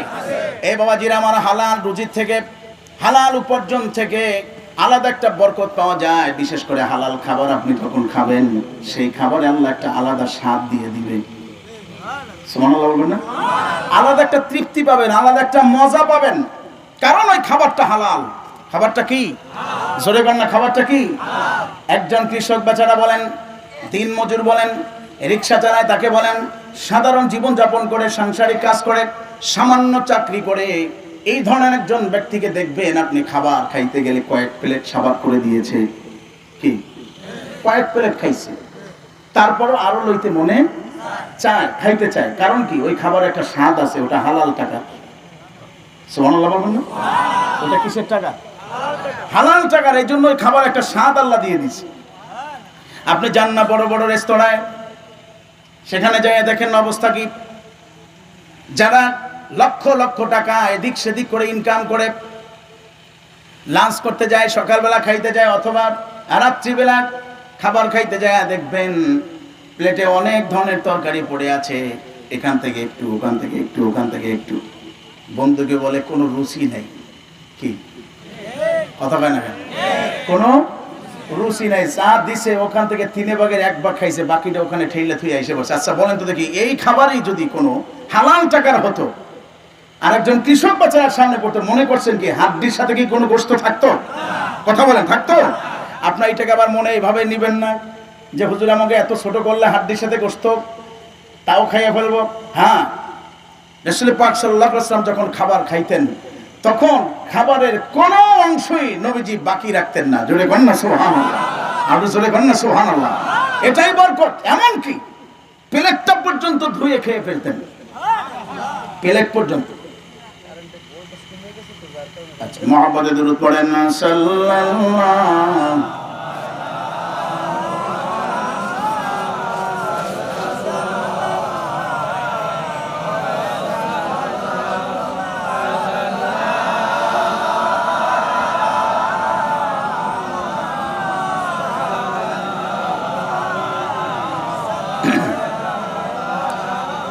কষ্ট হচ্ছে আপনাদের? রাগ করতেছেন নাকি? এ বাবাজিরা আমার, আর সাহাবায়ে কেরাম রাদিয়াল্লাহু তাআলা আলাইহিম আজমাইন, তারাও এই আমল করতেন। খাবার, হালাল খাবার তারা কখনোই এটাকে ফেলে দিতেন না, অপচয় করতেন না। সাইয়েদনা হযরত ওমর রাদিয়াল্লাহু তাআলা আনহু, হযরত ওমর রাদিয়াল্লাহু তাআলা তিনি যখন খলিফা ছিলেন, তখন যে কোনো এক দেশে গেলেন রাষ্ট্রপ্রধান হয়ে, মেহমান হয়ে, তো সেখানে সেই দেশেরও তো রাষ্ট্রপ্রধানরা আছে। কি কথা বলেন? আছে না? না, সম্মানিত ব্যক্তিরা আছে। খাবার খেতে বসলেন, খাবার খেতে বসায় হযরত ওমর রাদিয়াল্লাহু তাআলা প্লেট খাইছেন তো খাইছেনই, খাওয়ার পরে আবার 4টে খাইতেছে, এরপর আবার ধুইয়া খাচ্ছে। তো সাথে যারা আছে বলতেছে, আমিরুল মুমিনিন হুজুর, আপনি এই মুহূর্তে এরকম একটা কাজ করলে ওরা আপনার দিকে তাকায় আছে, মনে করতেছে আপনি কোনো কিছু খান নাই। হযরত ওমর রাদিয়াল্লাহু তাআলা বলেন, ওই সমস্ত মূর্খদের কথাই কি আমি আমার রাসূলের সুন্নাতকে বর্জন করব নাকি? চিৎকার দিয়ে বলেন সুবহানাল্লাহ। ওরা কি বলুক না বলুক, তাতে কি আসে যায়? আমি নবীজিকে দেখেছি খাবার শেষে তিনি এভাবে খেতেন। চিৎকার দিয়ে বলেন আল্লাহু আকবার। তিনি একজন রাষ্ট্রনায়ক ছিলেন, সেই মুহূর্ত খাবার খেতে গিয়ে কোনো অংশে তিনি বাদ রাখেন নাই, কারণ ওটা হালাল। ওটা কি? আরো জোরে বলেন, ওটা কি? এজন্য নবীজি বলছেন, খাবার খেলে পুরোটা খাবে, কোনো অংশ রাখবে না, কারণ তোমার জানা নাই খাবারের কোন অংশে আল্লাহ বরকত রেখেছে, এটা তোমার জানা নাই। এজন্য পুরোটা খাবে। সুবহানাল্লাহ বলেন, পুরোটা খাবে। এজন্য বলেছি কথাটা, হালালে আরাম আছে। হালাল উপার্জন করে যারা খাবে, তাদের খাবারে একটা আলাদা রুচি পাওয়া যাবে। সুবহানাল্লাহ বলেন, একটা রুচি আসবে আলাদা, আলাদা, সে একটা তৃপ্তি পাবে, স্বাদ পাবে, খাবারের স্বাদ চলে আসবে। আপনি হালাল রুজি থেকে খাবার কিনুন। সামান্য তরকারি থেকে আপনি যে স্বাদ পাবেন, আর হারাম দিয়ে কিনে দেখেন সেখানে আপনি কোনো স্বাদ পাবেন না।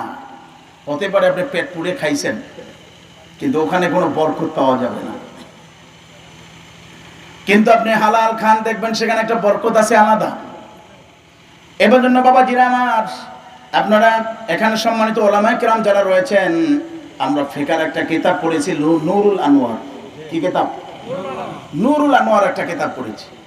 আলেমে জামাতে পড়ানো হয়, দশমে পড়ানো হয়, নবম থেকে শুরু 3 জামাত পড়ানো হয়। নুরুল আনোয়ার এই কিতাবটি, এটা ফিকার প্রাথমিক একটা মূল মাসালা ইস্তেমবাত করার ক্ষেত্রে এখানে কিছু কায়দা নিয়ম কানুন রয়েছে। তো এই নুরুল আনোয়ার কিতাব লিখেছেন আল্লামা মোল্লা জিউন রহমাতুল্লাহি আলাইহি।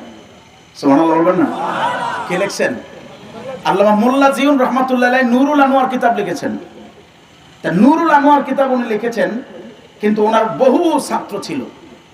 সেই ছাত্রদের মধ্যে একজন ছাত্র ছিল এমন, যিনি ছিল বাদশাহ আলমগীর। আর জোরে কর না, কে ছিল?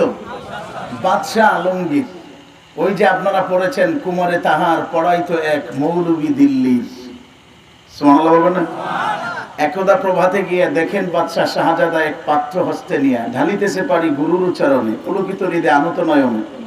শিক্ষক তাহার নিজ হাতে নিজেরই পায়ের ধুলি ধুয়ে মুছে সব করেছেন সাপ সঞ্চারী আঙ্গুলে। কি এরকম একটা কবিতা আমরা পড়ছি না?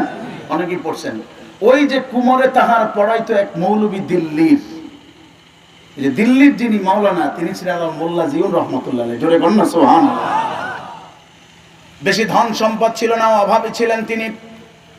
ধন সম্পদ বেশি নাই, গরিব ছিলেন। আল্লামা মোল্লা জিউন রহমাতুল্লাহি আলাইহির একটা মেয়ে ছিল, বিবাহ উপযুক্ত, বিবাহ দিতে হবে, কিন্তু পর্যাপ্ত পরিমাণে টাকা নাই। কি দিয়ে তিনি বিবাহ দিবেন মেয়েকে? চিন্তায় পড়ে গেলেন। শেষ মুহূর্তে বিবির সাথে পরামর্শ করলেন যে আমার কাছে না হয় টাকা পয়সা নাই, কিন্তু আমার তো একজন ছাত্র আছে বাদশাহ আলমগীর, তার কাছে যাইয়া যদি সব কথাগুলো খুলে বলি, তাহলে বাদশাহ আলমগীর হতে পারে আমাকে কিছু উপঢৌকন দিবে, কিছু হাদিয়া দিবে।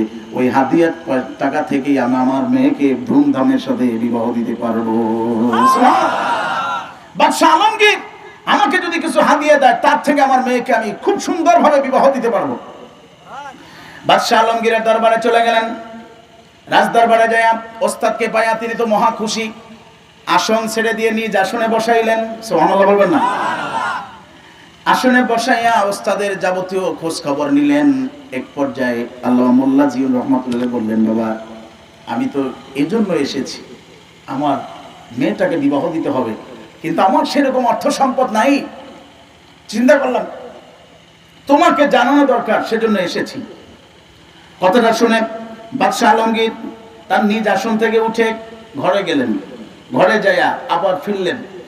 মোল্লা জিউন রহমাতুল্লাহর কাছে এসে মুসাফা করলেন, হুজুর হাতটা বাড়াইয়া দেন। হাত দিলেন। মোল্লা জিউন রহমাতুল্লাহ হাতে কি যেন দিয়ে মুঠ করে বললেন, হুজুর যান, দোয়া করেন। মোল্লা জিউন রহমাতুল্লাহ চিন্তা করছেন, হাতে যেহেতু কিছু একটা দিছে, অনুভব হয় হয়তো পারে স্বর্ণের কোনো একটা বার অথবা স্বর্ণের কোনো টুকরা আমাকে দিছে, যেটা বিক্রি করলে আমার মেয়ের বিবাহ হয়ে যাবে। আনন্দ চিত্তে বাদশাহ আলমগীরের দরবার ছেড়ে যখন রাস্তায় উঠে চিন্তা করলেন হাতে কি দিছে একটু দেখি, হাত মিললে দেখে মাত্র 4 আনা পয়সা। সুবহানাল্লাহ বলবেন না? কয় আনা? একটু জোরে কন। আচ্ছা বলেন তো দেখি, 4 আনা পয়সা কি মেয়ের বিবাহ হবে? আরো জোরে কন না। হবে? হবে না। কিন্তু কি করবেন? বাদশা দিয়েছে, ফিরে তো দেওয়া যায় না। আর হাদিয়ার জিনিস কিসের? আরো জোরে কন না। হাদিয়ার মাল কি ফিরে দেওয়া যায়?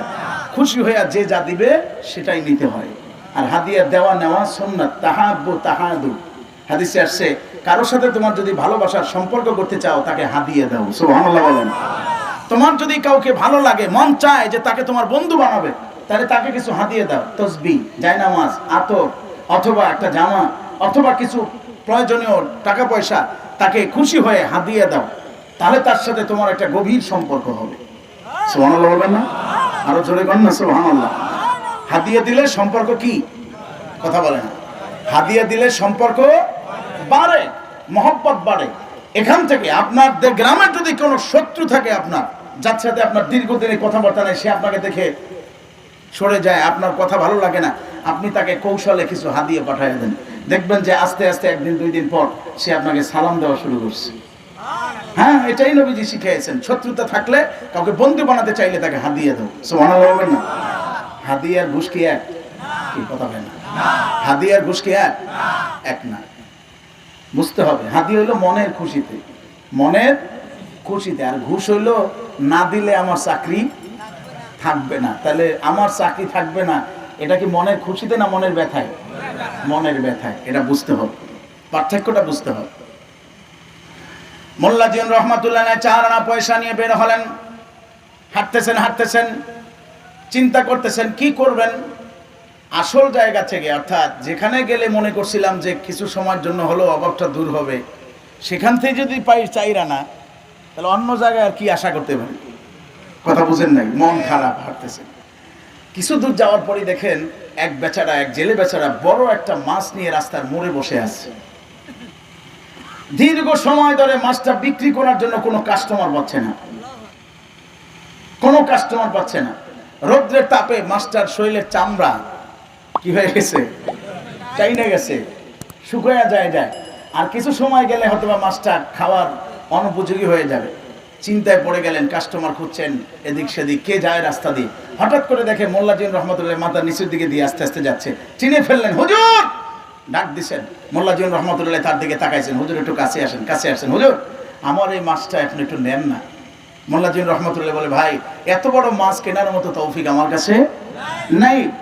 বলে, হুজুর আপনি যা দিবেন খুশি হয়ে তাতেই আপনাকে মাছটা দিয়ে দেবো। মোল্লা জিন রহমতুল্লাহ বলে, আমার মাথার তালু থেকে পায়ের তালু পর্যন্ত পুরা খোঁজলে পাবা তুমি মাত্র 4 আনা পয়সা। আর জোরে বলেন না সুবহানাল্লাহ। এর চাইতে অতিরিক্ত আমার থেকে তুমি পাবে না, মাত্র 4 আনা পাবে। লোকটা বলল, হুজুর ওই 4 আনাই আমার জন্য যথেষ্ট, দেন না আমাকে। 4 আনা দিলেন, মাছটা মোল্লা জিনের হাতে তুলে দিলেন। সুবহানাল্লাহ বলেন।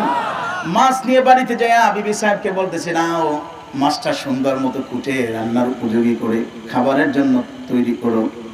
মোল্লা জিন রহমতুল্লাহের স্ত্রী তার হাত থেকে মাছ নিয়ে যখন ছুরি দিয়ে আঘাত করে পেটটাকে ফাড়লেন, অমনি দেখলেন পেট থেকে অনেকগুলো মণি মুক্তা বের হয়ে আসছে।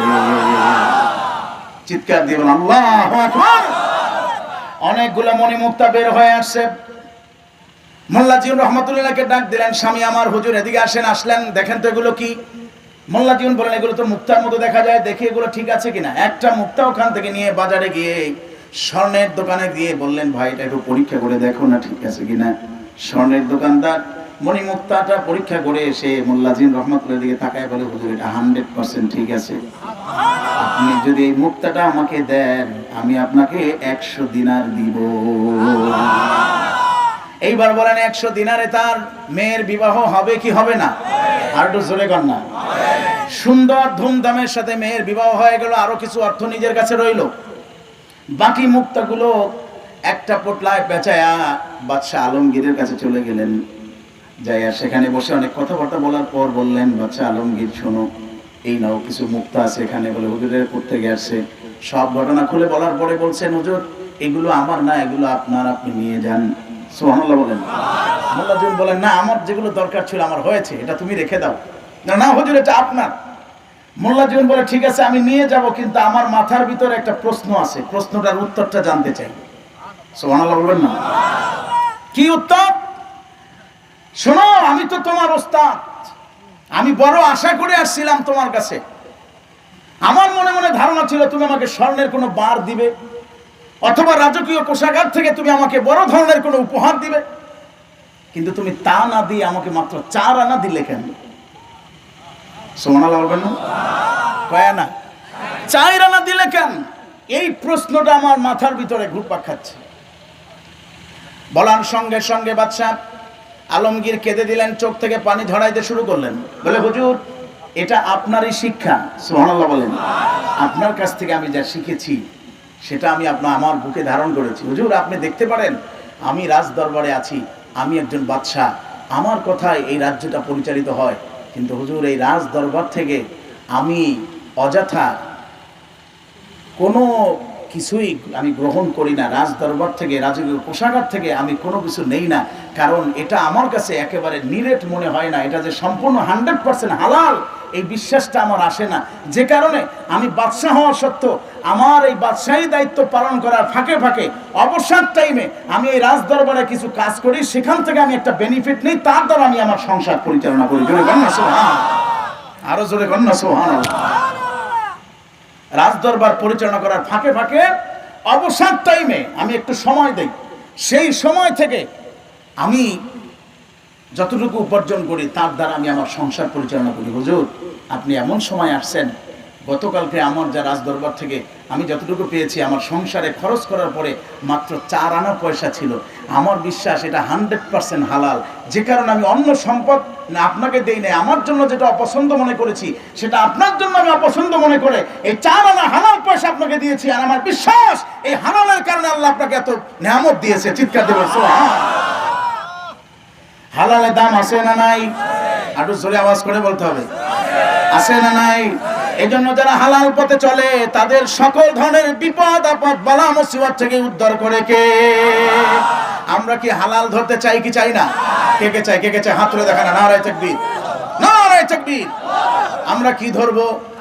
আরো জোরে বলেন না, আরো জোরে কোন? আমরা হালাল ধরবো। কি ধরবো? হালালের পবিত্রতা অর্জন করব, দেহের পবিত্রতা অর্জন করব। আল্লাহ আমার কলবটাকে পবিত্র করে দিবেন।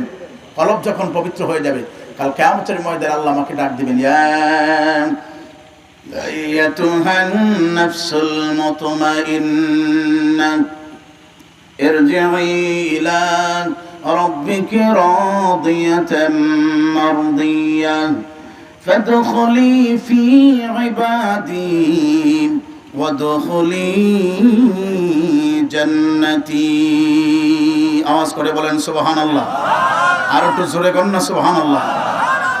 হালাল উপার্জন করে যখন, হালাল খাবার খাইয়া দেহের পবিত্রতা অর্জন করে, আত্মার পবিত্রতা সাধন করে যখন আমি এই দুনিয়া থেকে বিদায় নিয়ে কবর জগৎ পাড়ি দিয়ে হাসরের ময়দানে উঠবো, আল্লাহ আমাকে এভাবে ডাক দিবেন, ইয়া আইয়াতুহান নাফসুল মুতমাইন্নাহ, হে প্রশান্ত আত্মা, তুমি তোমার রবের দিকে ফিরে আসো। এদিকে আসো, দূরে কেন, কাছে আসো। সুবহানাল্লাহ বলেন, আল্লাহু আকবার বলেন। তুমি দূরে কেন, ওখানে কেন, আমার কাছে আসো। ইরজিই ইলা রাব্বিকি রাদিয়াতাম মারদিয়াহ, তুমি তোমার রবের দিকে সন্তুষ্ট চিত্তে ফিরে আসো। এমত অবস্থায় তোমার রব তোমার উপরে খুশি আছেন। ফাদখুলি ফি ইবাদি, আমার বান্দাদের দলভুক্ত হয়ে যাও। আমার নেককার বান্দারা যেখানে দাঁড়িয়ে আছে, নবী সিদ্দিক শহীদরা যেই কাতারে দাঁড়িয়ে আছে, তুমি সেই কাতারে ঢুকে পড়ো এবং তাদের সাথে ওয়াদখুলি জান্নাতি, জান্নাতে প্রবেশ করো। চিৎকার দিয়ে বলো সুবহানাল্লাহ। আমরা কি জান্নাতে যাইতে চাই কি চাই না? কে কে চাই? কে কে চাই? নারায়ে তাকবীর, নারায়ে তাকবীর। এবং আজিরা আমার 3য় নাম্বার সাহাবী আবার বললেন, ইয়া রাসূলুল্লাহ হাবিবাল্লাহ উরিদু আন আকুনা আকওয়ান নাস, আমি চাই গো নবী মানুষের মাঝে সবচেয়ে শক্তিশালী একজন মানুষ হতে। সুবহানাল্লাহ বলবেন না? শক্তিবান মানুষ হতে চাই, শক্তিবান মানুষ, আকওয়ান নাস, শক্তিশালী একটা মানুষ হতে চাই। আল্লাহর হাবিব বললেন, তুমি যদি শক্তিশালী মানুষ হতে চাও তাহলে শুনে রাখো, তাওয়াক্কাল আলাল্লাহ, সর্বাবস্থায় তুমি ভরসা করবে কার উপর? আরো জোরে কর না। তুমি যদি সর্বাবস্থায় আল্লাহর উপরে ভরসা করতে পারো, তাওয়াক্কাল আলাল্লাহ, দুনিয়ার যত বিপদ আপদ আসুক না কেন, বালা মুসিবত আসুক না কেন, যত ধরনের শক্তিবান মানুষ তোমার সামনে আসুক না কেন, পাহাড় সম বিপদ আসুক না কেন, ওই বিপদ তোমাকে স্পর্শ করতে পারবে না। ওই বিপদ তোমাকে স্পর্শ করতে পারবে না। সবসময় যদি তাওয়াক্কাল আলাল্লাহ, আল্লাহর উপরে তাওয়াক্কাল করতে পারো, আমাইয়া তাওয়াক্কাল আলাল্লাহ ফাহুয়া হাসবু, আর যে আল্লাহর উপরে তাওয়াক্কুল করে ভরসা করে তার জন্য যথেষ্ট কে? আল্লাহ। আরো জোরে বলেন, যথেষ্ট কে? নবী সাইয়েদনা হযরত ইব্রাহিম আলাইহিস সালামের জীবনী শুনেছেন, পড়েছেন, মুফাসসিরদের জবানে, উলামা ইকরামের জবানে বহু ওয়াজ নসিহত আপনারা শুনেছেন। নবী ইব্রাহিম আলাইহিস সালাতু ওয়াস সালাম ভরসা করেছিলেন কার উপর? আল্লাহর উপর। নমরুদের বিশাল বাহিনী তাকে বিন্দু মাত্র ক্ষতি করতে পারে নাই, বিন্দু মাত্র ক্ষতি করতে পারে নাই। বিশাল সেই চরকার উপরে ওঠানো হলো, অগ্নিশিখা জানানো হলো, ভয় ভীতি দেখানো হলো, চরকার রশি ধরে টানতে ছিল। নবী ইব্রাহিম আলাইহিস সালাম অবস্থা থেকে আসমানে ফেরেশতারা পর্যন্ত কেঁদে দিয়েছিল। জোরে বলেন না সুবহানাল্লাহ। জিবরাইল আমিন বলেন, আল্লাহ আমাকে একটু পারমিশন দেন না, আমার তো বিশেষ এক বাহিনী আছে, আমি একটু যাই না আপনার বন্ধুর সাহায্যের জন্য। যাবে? হ্যাঁ আল্লাহ, যাই না। যাও। চলে আসলেন, নবী ইব্রাহিম আলাইহিস সালামের কাছে এসে বললেন, ওগো আল্লাহর বন্ধু খলিলুল্লাহ ইব্রাহিম, আমাকে তো চেনেন, বহুবার আপনার কাছে এসেছি, আজও আসলাম। কিসের জন্য আসছো? আপনার সাহায্যের জন্য। আপনি কি চান বলেন। আপনি যদি বলেন নমরুদের আগুন নিভিয়ে দিতে হবে, তাও পারবো। এখান থেকে আপনাকে নিয়ে যেতে হবে, তাও পারবো। নমরুদের বিশাল সেই ক্ষমতা দাপট মাটির সাথে মিশিয়ে দিতে হবে, তাও পারবো। বলেন আপনি কি চান। ইব্রাহিম আসলাম বললেন, আমার পরিচয় তো তুমি ভালো করে জানো। হ্যাঁ জানি। আমি কে? আপনি তো আল্লাহর বন্ধু। তো তুমি আসছো কেন? সুবহানাল্লাহ বলবেন না? তুমি আসছো কেন? তোমার কাজ কি? তুমি যদি আমার পরিচয় জানো যে আমার বন্ধু আল্লাহ, তা আমার ওই আসমানের বন্ধু কি দেখো না তার দুনিয়ার বন্ধুর অবস্থা কি? আর জোরে কর না। আমার ওই আসমানের বন্ধু কি দেখে না আমার এই তার দুনিয়ার বন্ধুর অবস্থা কি? তুমি আসছো কেন? তুমি চলে যাও, তোমার দরকার নাই। হাসবুনাল্লাহু ওয়া নি'মাল ওয়াকিল। আমার জন্য আমার ওই আসমানের বন্ধুই যথেষ্ট। চিৎকার দিবেন আল্লাহু আকবার। যথেষ্ট হয়েছে না হয় নাই? হ্যাঁ ভাই জোরে কান্না হয়েছে না হয় নাই? আল্লাহ খুশি হয়ে গেলেন, জিবরাইলকে বললেন, জিবরাইল চলে আয়, আমি জানতাম তোর সাহায্য আমার বন্ধু নিবে না, কারণ আমার বন্ধু সবসময় আমার উপরে ভরসা করে। আরো জোরে কম। আমার বন্ধু সবসময় আমার উপরে ভরসা করে, তোর সাহায্য নিবে না এটা আমি জানতাম, চলে আসো। আমার আসমানি সাহায্য এবার শুরু। রশিকে বললেন, টান দিলে ছাইড়া দিস। সুবহানাল্লাহ বলবেন না? টান দিলে ছাইড়া দিস। রশি ছেড়ে দিল। ইব্রাহিম আসলাম উঠতে উঠতে গিয়ে আগুনের ভিতরে পড়তেছেন, আর আল্লাহ ডাক দিয়ে বলতেছেন, হে আগুন, তুই না আমার সৃষ্টি? কুলনা ইয়া নারু কুনি বারদাম ওয়া সালামান আলা ইব্রাহিম। খবরদার, খবরদার আগুন, তাকায় দেখ না, আমার বন্ধু পড়তেছে কিন্তু তোর দিকে। আগুন, তুই তো মানুষের শরীরকে ঝলসে দেস, পুরো ছারখার করে দেস, কিন্তু আমার বন্ধু আসতেছে। আমার বন্ধুর শরীরের একটা জামা পড়া তো দূরের কথা, শরীরের একটা পশমের উপরও আঘাত করতে পারবি না। সুবহানাল্লাহ বলেন। আমার বন্ধুর জন্য নিরাপদ হয়ে যা, নয় গরম নয় ঠান্ডা, আমার বন্ধুর জন্য আরাম বোধ করে। একদিন আর 2 দিন না, 40 দিন পর্যন্ত আল্লাহ তার বন্ধুকে আগুনের ভিতরে রাখছেন। সুবহানাল্লাহ বলেন। কয়দিন? আরো জোরে কর না। 40 দিন পরে নবী ইব্রাহিম আসলাম যখন আগুন শান্ত হয়ে গেল, নমরুদের বাহিনী ঢোল বাজাচ্ছে, গান করতেছে, আনন্দ উল্লাস করতেছে, আগুন নিভে যাবে, নমরুদের আগুন নিভে যাবে। ইব্রাহিম আসলামের কঙ্কাল দেহটা দেখতে পাবে, পুরো সরকার হয়ে গেছে, আনন্দ বোধ করতেছে। আর নবী ইব্রাহিম আসলামের উম্মতেরা দূর থেকে তাকায়া তাকায়া চোখের পানি ছাড়তেছে, হারে আমাদের প্রিয় মানুষটার চেহারা মোবারক আর দেখা যাবে না, আমরা কি নিয়ে বাঁচব। চোখের পানি ঝরায় তারা। নমরুদের বাহিনী উল্লাস করে। মুহূর্তের ভিতরে আগুন যখন ঠান্ডা হয়ে গেল, সবাই তাকায়া দেখে নবী ইব্রাহিম আসলাম আগুনের মাঝ বরাবর যায় নামাজে সেজদা অবস্থায় পড়ে আছে। আরো জোরে কর না সুবহানাল্লাহ। সেজদা থেকে উঠলেন, হেঁটে হেঁটে আগুন পের হয়ে কূপ থেকে উপরে উঠলেন। দূর থেকে উম্মতেরা তাকায় দেখে, দৌড়ে এসে কেউ কপালে চুমু খায়, কেউ বা হাতে চুমু খায়, কেউ বা জড়িয়ে নেয়। নবী ইব্রাহিম ইসলাম বললেন, তোমরা তো পরেশান হয়ো না, চিন্তা করো না, যদি আমাকে জিজ্ঞেস করো আমি ইব্রাহিমের জীবনের সবচেয়ে আরামের দিনগুলো কয়দিন, যদি জিজ্ঞেস করো আমার সবচেয়ে আরামের আয়েশের দিনগুলো কতদিন, তাহলে আমি বলবো যে 40টা দিন নমরুদের আগুনের ভিতরে ছিলাম, গুনে গুনে সেই 40টা দিনই ছিল আমি ইব্রাহিমের জীবনের সবচেয়ে বড় সুখের দিন। আরো জোরে কর না সুবহানাল্লাহ। এজন্য আল্লাহর হাবিব বলেন, তাওয়াক্কাল আলাল্লাহ, ভরসা করবে কার উপর? আমরা করব কার উপর? হাত তুলে দেখান না কার উপর? আরো জোরে কর না কার উপর? আল্লাহর উপরে ভরসা করব, আল্লাহ আমার জন্য যথেষ্ট হয়ে যাবে। কথা বলেন ঠিক না ঠিক? আরো জোরে কর না ঠিক না ঠিক? এ বাবা জিরা, আমার বদর যুদ্ধের সাহাবীর সংখ্যা ছিল মাত্র 313। কত? 313। আর ওদিকে ছিল কত? 1000।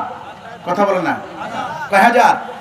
1000 অশ্বরোহী, উট ঘোড়া সহ, অস্ত্র সহ তারা দাঁড়িয়ে ছিল। আর মাত্র 313 জন সাহাবী, মাত্র সামান্য কিছু অস্ত্র। আর সবচেয়ে বেশি অস্ত্র ছিল তাদের খেজুরের ডালা। খেজুরের কি ডাল নিয়ে দাঁড়িয়ে গেলেন। 313 জন সাহাবী 1000 কাফেলার সামনে দাঁড়িয়েছেন, বিন্দু মাত্র ভয় পায় নাই, কারণ পরিপূর্ণ ভরসা করছিল আল্লাহর উপরে, যে কারণে আল্লাহ তাদেরকে বিজয় গান করেছিলেন। কথা বলেন ঠিক না ঠিক? এই জন্য নবীজি বলছেন, সবসময় আল্লাহর উপরে ভরসা করো। যত শক্তিশালী মহাপুরুষ তোমার সামনে আসুক না কেন, তোমার দেল আর তা কাঁপবে না। আর যার দেল কাঁপে না, তাকে দুনিয়াতে কেউ ঠকাইতে পারে না। কথা বলেন ঠিক না ঠিক? আরো জোরে বলেন ঠিক না ঠিক? এই জন্য যে বেশি আল্লাহর উপরে ভরসা করতে পারে, তাকে এই দুনিয়ায় সবচেয়ে বড় শক্তিশালী মানুষ বলা হয়েছে। সুবহানাল্লাহ বলেন। এজন্য বাবাজিরা আমার, আমাদের সর্বক্ষেত্রে কার উপরে ভরসা করতে হবে? আর একটু জোরে কর না, কার উপরে? আল্লাহর উপরে ভরসা করতে হবে। তাহলে আল্লাহ পাক রব্বুল আলামিন এই দুনিয়ার মধ্যে আপনাকে আমাকে সম্মানিত করে দিবেন, শক্তিশালী মানুষ হিসেবে করে দিবেন। সাহাবী আবার বললেন, ইয়া রাসূলুল্লাহ হাবিবাল্লাহ, উরিদু আন আকুনা আগনান নাস, আমি মানুষের মধ্যে ধনী হইতে চাই। সুবহানাল্লাহ বলবেন না? কি হইতে চাই? ধনী। কি আমরা চাই না? ধনী হওয়ার আশা আমাদের আছে না নাই? কি আসতে বলেন কেন? জোরে কম। প্রত্যেকের ধনী হওয়ার আশা আছে না? আছে। ধনী হব কেমন? কিভাবে ধনী হতে পারে? নবীজি বললেন, সবক দিলেন, কুন কানিআন তাকুন আগনান নাস, তুমি অল্প তুষ্ট হও, আল্লাহ তোমাকে যতটুকু দিয়েছে তার উপরেই তুমি সন্তুষ্ট থাকো, তাহলে তুমি মানুষের মধ্যে ধনী হয়ে যাও। আর জোরে কর না। অল্পে তুষ্ট মানে আল্লাহ যতটুকু দিয়েছেন তার উপরেই সন্তুষ্ট থাকা। কথা বলেন। যালিকা ফাদলুল্লাহি ইউতিহি মান ইয়াশা, ধন সম্পদ দেওয়া এই অনুগ্রহ কার? জোরে কর না, কার? যাকে ইচ্ছা আল্লাহ তাকে দান করেন। কাউকে বেশি দিয়ে পরীক্ষা করেন আর কাউকে কম দিয়ে পরীক্ষা করেন, কিন্তু ধন সম্পদ দেওয়ার মালিক কে? কে? আল্লাহ। তো যতটুকু আল্লাহ দিয়েছে তার উপরে যদি বান্দা সন্তুষ্ট থাকতে পারে, এজন্য হাদিসে বলা হয়েছে সবচেয়ে বড় ধনী কে? আত্মার ধনী। কি ধনী? জোরে কর না। আত্মার ধনী হলো সবচেয়ে বড় ধনী। কোটি টাকা থাকলেই তার আত্মা হয় না। কি? আমার নজরে বহু মানুষ এরকম বেজেছে, ফ্ল্যাট বাড়ি আছে, টাকা পয়সা আছে, ব্যাংক ব্যালেন্স আছে, কম নাই, কিন্তু ভালো একটা জামা পরতে পারে না। কি কথা বলেন? ভালো একটা জামা পরতে পারে না, কারণ সে লাখ গুণে লাখ, সে চিন্তা করে 1 লাখ থুইছি, ওখান থেকে 100 গেলি 99তে এসে পড়ছে। কি? লাখ ভাঙে না, 1000 টাকার নোট ভাঙে না, ওখান থেকে 100 টাকা গেলে আবার 900তে দাঁড়াইছে, সে 1000 পুরাইতে চায়। আর একজন সামান্য মানুষ যিনি অল্পে তুষ্ট থাকে, রব তাকে যতটুকু দিয়েছে তার উপরে সন্তুষ্ট থাকে, সে চিন্তা করে আল্লাহ যা দিয়েছে এটা খাবো আর তার থেকে ব্যয় করবো, আল্লাহ আবার দিবে। কথা বলেন ঠিক না ভাই? ঠিক। আল্লাহ আবার দিবে। এরকম বহু মানুষ আমি দেখেছি যারা ধন সম্পদ আছে ঠিক, ভোগ করে যাইতে পারে না, শুধুমাত্র জমাইয়েই গেছে, খাইতে পারে না। কথা বলেন ঠিক না ভাই? ঠিক। আবার বহু মানুষ আছে রিক্সা চালায়, ভ্যান গাড়ি চালায়, শ্রমিকের কাজ করে। কি কথা বলেন? আছে না নাই? দৈনিক ইনকাম আছে 500 টাকা, হঠাৎ করে সামনে একটা বড় মাছ বাজছে, রুই মাছ, যার দাম 300 টাকা, 350 টাকা। ওই 350 টাকা দিয়া মাছটা কিনা মাত্র 150 টাকা পকেট নিয়ে চলে গেছে। চিন্তা করতেছে সারাদিন তো কাজকর্ম করছে, এবার একটু ভালো জলো খাই। কি কথা বলেন ঠিক না ভাই? ঠিক। আল্লাহ কামাই করে শক্তি ভালো থাকলে কামাই করতে পারবো। কি? এই যে অল্পে তুষ্ট, অল্পে তুষ্ট, অল্পে তুষ্ট থাকা, কুন কানিআন, নবীজি বলছেন অল্পে তুষ্ট থাকো। তোমাকে যতটুকু সম্পদ আল্লাহ দিয়েছে তার উপরে তুমি খুশি থাকো। তাকুন আগনান নাস, আল্লাহ মানুষের মধ্যে তোমাকে ধনী বানায়া দিবে। জোরে বল না সুবহানাল্লাহ। আরো জোরে বল না সুবহানাল্লাহ। এজন্য ভাই, ধন সম্পদ আল্লাহ দেয় ঠিক, কিন্তু ধন সম্পদের দিলেই সবাই ভোগ কইরা যাইতে, জোরে গণ, সবাই ভোগ কইরা যাইতে পারে না। এটা দিক, অন্য দিক। এটা আল্লাহ যাকে তৌফিক দেন তিনিই পারেন। সুবহানাল্লাহ বলবেন না? কাউকে আল্লাহ পাক রব্বুল আলামিন এমন চাপায় আনছেন চতুর্দিক থেকে, 1000 রকমের 100 রকমের সুস্বাদু খাদ্য তার চোখের সামনে দিয়ে আসে যায়, খরিদ করার টাকাও আছে, ওরকম সুস্বাদু 1000 খাদ্য দৈনিক খাইতে পারে, কিন্তু তারপরও খাইতে পারে না, চোখের সামনে দিয়ে শুধু সরাইয়া দেয়, ঠেলে এইটা দেবো না ওটা বাদ, এইটা দেই না ওটা বাদ, এইটা না ওটা না, চিংড়ি মাছ না এটা সমস্যা, গরুর গোশত না এটা ফ্যাট বেশি। কি কথা বলেন না কেন? আরো জোরে কর না। এইটা না, এটা ডাক্তার খাইতে নিষেধ করছে, তা কি কি দেবো? কি পানি ডাইল আছে? হ্যাঁ আছে, দাও। আর একটু কলা ভর্তা দাও। আর কি আছে? ওই সামান্য একটু ডাল চচ্চড়ি আছে, হ্যাঁ দাও, এটা দাও। ওই সামান্য ওই ডাল চচ্চড়ি, কলা ভর্তা আর একটু সবজি সামান্য একটু কোনো মতের সাথে খাইয়া হাত ধুইয়া উঠে গেছে। কি কথা বললেন ঠিক না? ঠিক। খাওয়ার পরে মিষ্টিটা পর্যন্ত কপালে জোটে না। এই তো দুনিয়া, এই তো সম্পদ। কিন্তু আল্লাহ পাক রব্বুল আলামিন এই দুনিয়াতে এর পাশাপাশি এমন কিছু মানুষ রেখে দিয়েছেন যারা সৎভাবে জীবন যাপন করে, সৎ পথে চলে, সৎভাবে ই করে, কিন্তু তার খাওয়ায় কোনো কিছুই বাজে না, যা আছে সব সবার করে দেয়। আলহামদুলিল্লাহ বলেন না? আরো জোরে বলেন না আলহামদুলিল্লাহ। আরে ভাই, এটা বরকত, এটা বরকত। সম্পদ কতটুকু? হাদিসে বলা হয়েছে তোমার সম্পদ কতটুকু? নবীজি বলছেন যতটুকু খাবে আর যতটুকু পড়বে আর যতটুকু পরকালের জন্য পাঠাবে, এটাই তোমার সম্পদ। তা আমার সম্পদ যদি আমি ভোগ করে না দিতে পারি, তাই করবো কারটা?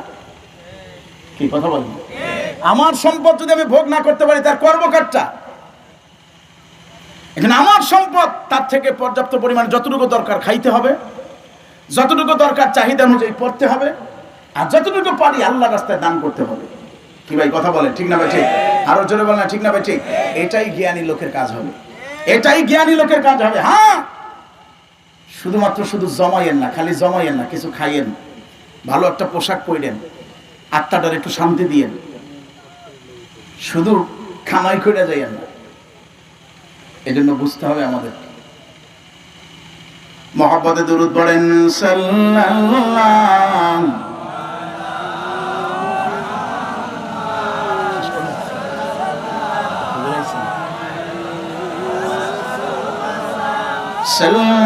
সাল্লাল্লাহু আলা মুহাম্মাদ।